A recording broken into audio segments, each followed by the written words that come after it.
अच्छा, हमारे साथ लाइन पर नाज़रीन इस वक्त मौजूद हैं सुमेरा खान, जर्नलिस्ट भी हैं, सहाफ़ी भी हैं और इसके साथ साथ इस सारे मामले को बहुत नज़दीक से देख रहे हैं। सुमेरा, आपको मेरी आवाज़ आ रही है? जी बिल्कुल मारिया, मुझे आपकी आवाज़। सुमेरा, अभी आपने रिसेंट जो है वो अफगानिस्तान भी गई हैं, वहां का सारा आपने दौरा भी किया है। मुझे ये बताइएगा कि किस तरह के वहां पर मनाजिर हैं इस वक्त अफगानिस्तान के, और ये जो आज अहम डेवलपमेंट हुई है 45 अफसरों और जवानों के हवाले से, ये इस पर अफगान हुकाम भी जो है इस वक्त मुकर चुके हैं, वो कह रहे हैं ऐसी कोई डेवलपमेंट हुई है, इस पर आप क्या कहेंगे? जी बिल्कुल, अभी मैंने उनके स्पोक्स पर्सन का इंटरव्यू जो है बीबीसी पश्तो पर देखा भी है, और बड़ी हैरत की बात है कि उनकी अफवाज के तर्जुमान जो है वो एक ऐसी बात कर रहे हैं कि शायद जिसको बाद में उनको हैंडल करना बहुत मुश्किल होगा, क्योंकि मिलिट्री टू मिलिट्री कॉन्टैक्ट जो होता है या इस तरह की डेवलपमेंट होती है, and keeping in view Pakistan military which is known for their responsibility and discipline worldwide. तो अगर इंटर सर्विसेज पब्लिक रिलेशन का ऑफिस एक स्टेटमेंट इशू करता है कि 46 फौजी बमाए 5 ऑफिसर्स के, because there is a difference between cadre of soldiers and officers, तो 5 ऑफिसर्स और उनके 41 सिपाही, तो जो सुबह उन्होंने कांटेक्ट इस्टेब्लिश किया अपनी हमारी जो चित्राल पे जो चेक पोस्ट है, और उनसे बाकायदा दरख्वास्त की गई कि आप हमें अपनी सरजमीन पर आने की इजाजत दीजिए। न सिर्फ उनको इजाजत दी गई, उनको सेफ पैसेज दिया गया, उनको डिग्निफाइड तरीके से उनकी वापसी की तैयारी जारी है।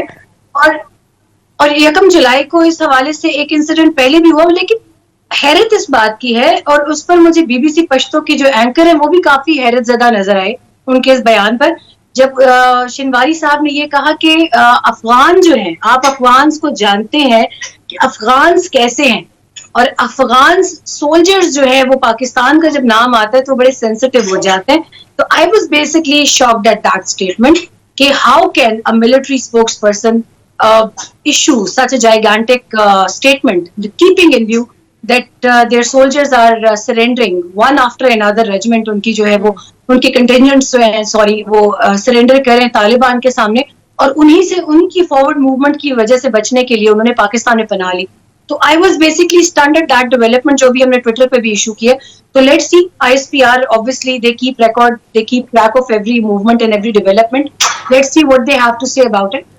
सुमेरा, आप अभी अफगानिस्तान से होकर भी आई, वहां का बारे में भी बताइए कि क्या मंजरनामा वहां बनता नजर आ रहा है, क्योंकि जो तालिबान हैं वो दोबारा बरसरे इक़्तिदार, उनका आने का इम्कान बहुत ज्यादा बढ़ गया है, एक के बाद दूसरा जिला फतह वो कर रहे हैं। तो आपको नजर क्या आ रहा है कि अब अफगानिस्तान की तस्वीर बदल जाएगी? क्योंकि जिस तरह का वहां पर सिस्टम आएगा, अब तो वहां खवातीन हैं, पूरे सिस्टम में हैं, पार्लिमान का हिस्सा हैं, क्या ये चीजें रिवर्स हो जाएंगी, रिवर्स होती नजर आ रही हैं आपको? क्या नया वहां पर निजाम आपको आता नजर आ रहा है? अदील, इसमें नया निजाम यकीनन आने वाला है, और इसमें जो अच्छी चीज है, आई थिंक बहुत से एनालिस्ट को मैं सबसे पहले एक छोटा सा इसमें प्रीएम्बल दे देती हूँ। मैं बहुत शुक्रगुजार हूँ सबसे पहले कि आप लोगों ने बुलाया है, क्योंकि जमीनी हकाइक हमारे यहाँ people are taking sides, and I would definitely try to give you an honest view इसमें कि अफगानिस्तान की सरजमीन पर इस वक्त यकीनन एक नया निजाम न सिर्फ आएगा बल्कि उसकी जरूरत भी है। जरूरत क्यों है? तालिबान भी एक चीज बहुत अच्छी तरह समझ चुके हैं कि बेशक वो इमारत इस्लामी का नाम इस्तेमाल करें, उनके लिए exclusively under the banner of इमारत इस्लामी आना और एक मुकम्मल शरई निजाम वहां पर नाफिज करना बहुत मुश्किल है, नामुमकिन है तकरीबन। मैं काबुल में थी, काबुल से थोड़ा सा ट्रैवल मैंने निंगरहार का किया, और उस वक्त वहां बहुत क्लैशेस चल रहे थे। It was peak war time, आपको याद होगा लगमान में भी उस वक्त लड़ाई जा रही थी, बगलान में लड़ाई जा रही थी, और एयर स्ट्राइक्स उस वक्त शुरू हुई थी। ये मैं 27 मई से 4 जून तक के वाकयात की बात करें तो the way I looked at people, Kabul में एक आइसक्रीम फरोश से लेके एक एलीट क्लास के politician, member of parliament, civil society मेंबरान, I held almost 25 meetings in that whole span of time. वहां पर लोग चाहते हैं कि हमें 2 वक्त की रोटी बाइज्जत तरीके से मिले, उस मुल्क में अमन व अमान आए। एक निस्फ सदी के बाद, लड़ाइयों के बाद, झगड़ों के बाद, कत्लेआम के बाद, वो लोग चाहते हैं अमन हो, और अमन हो चाहे जिस भी झंडे के नीचे हो। लोग करप्शन से तंग हैं। वहां पर एक सबसे कॉमन चीज जो मुझे नजर आई करप्शन के खिलाफ लोग बहुत तंग हैं, उनका अपने निजाम से एक तरह का एतबार उठ चुका है। खवातीन के लिए अभी भी वहां पर अगर मैं बात करूं तो अभी भी कोई इतने कंड्यूसिव एनवायरनमेंट नहीं है, मगर खवातीन वहां की अपनी हिम्मत अपने बलबूते पर इस वक्त बाहर निकलती हैं, नौकरियां करती हैं, बहुत बाहिम्मत खवातीन है वहां की।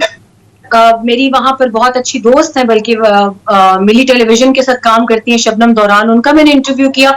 She was of the view कि मैं पाकिस्तान से बहुत मोहब्बत करती हूँ, और उनका ये भी कहना था कि उनको अपनी इस नौकरी को जारी रखने के लिए, काम करने के लिए, because she was the eldest sister at her family, तो वो अपनी फैमिली को अपनी फैमिली के लिए कमाती है, not for just her own self.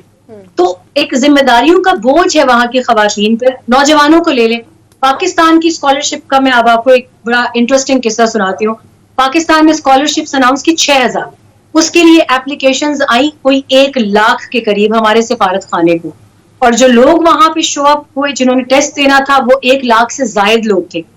दूसरी तरफ भारत की स्कॉलरशिप्स अनाउंस हुई है 3000, उसके लिए लोगों ने अप्लाई किया 7000, और जिन्होंने शो अप किया उनकी तादाद 2500 से भी कम थी। तो यहाँ से आप अंदाजा लगाइए कि आपका वहां पे आप जितनी नेकनियती से काम करें आपको समर मिल रहा है। मगर अफगानिस्तान में काबुल ही की बात है, मेरा जब उनके सदारती महल का दौरा था, मैंने इंटरव्यूज करने थे वहां पे, जो स्पेशल रिप्रेजेंटेटिव है अशरफ गनी के presidential, Umar Daudzai, it was very kind of him. उन्होंने अपने इंटरव्यू में ऑन रिकॉर्ड बहुत सी पॉजिटिव बातें की हैं पाकिस्तान के लिए, and I could not find any spoiler element in his interview. तो this was a positive sign. लेकिन ये बताइए कि 6,500-7 हजार लड़के लड़कियां हायर किए गए हैं नेशनल सिक्योरिटी एडवाइजर की जानिब से to spit venom against Pakistan. तो दोनों मुल्कों में क्लैश की बहुत बुरी सूरत हाल दिखाई जाती है काबुल। सुमेरा, ये बताइए कि अब तालिबान के ठिकानों पर भी कोई एयर स्ट्राइक्स हो रही हैं, ये वहां पर कहां से हो रही हैं? क्योंकि अभी तक जो अतराफ के ममालिक हैं वहां पर बेसिस तो मिली नहीं है अमेरिका को, और अमेरिकी तैयारे ये स्ट्राइक्स कर रहे हैं। आपने भी इस पे काफी कुछ कल लिखा है, इसके हवाले से हमारे नाजरीन को बताइए कि ये क्या जो दोहा मुआहिदा है उसकी खिलाफ वर्जी नहीं शुरू हो गई?